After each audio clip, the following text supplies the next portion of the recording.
వచ్చింది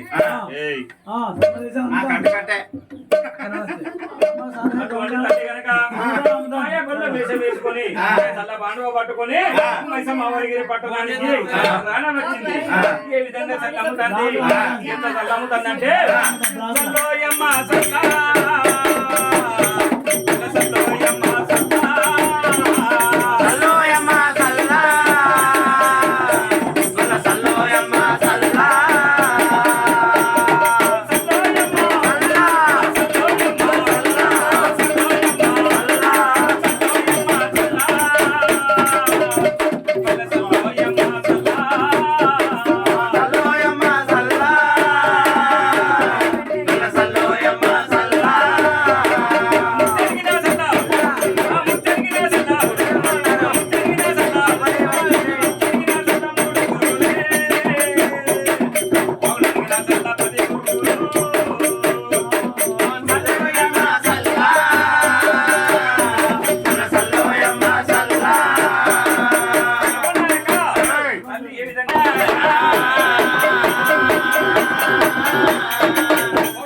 చల్ల పది గురువులు అన్నది.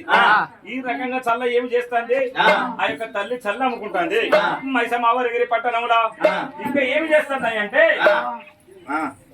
ఒరి పుర ప్రజలారా, ఎవరైనా గాని నా చల్ల తాగితే రోగాలు ఉన్నటువంటి వాళ్ళు గనక నా చల్ల తాగితే రోగాలు పోతాయి. ముసలి వాళ్ళు గనక నా చల్ల తాగితే ఇక పడుచు వాళ్ళు అవుతారని ఆ యొక్క ధర్మాతర దేవులమ్మ చల్ల అమ్ముకుంటూ ముత్యానికి నా చల్ల 3 గురువులు, పొలానికి నా చల్ల 10 గురువులని ఆ యొక్క పుర ప్రజలు ఉన్నటువంటి వాళ్ళందరికీ చల్ల పోస్తుంది. ముత్యాలు పగడాలన్నీ కూడా ఉడవాల బియ్యం లెక్క కట్టుకొని తిరుగుతా ఉన్నది తల్లి. ఆ ఉన్న ఊరు గొల్లది ఏం చేస్తుంది, అయ్యో ఎక్కడుండో వచ్చిన ఈ మాయా గొల్ల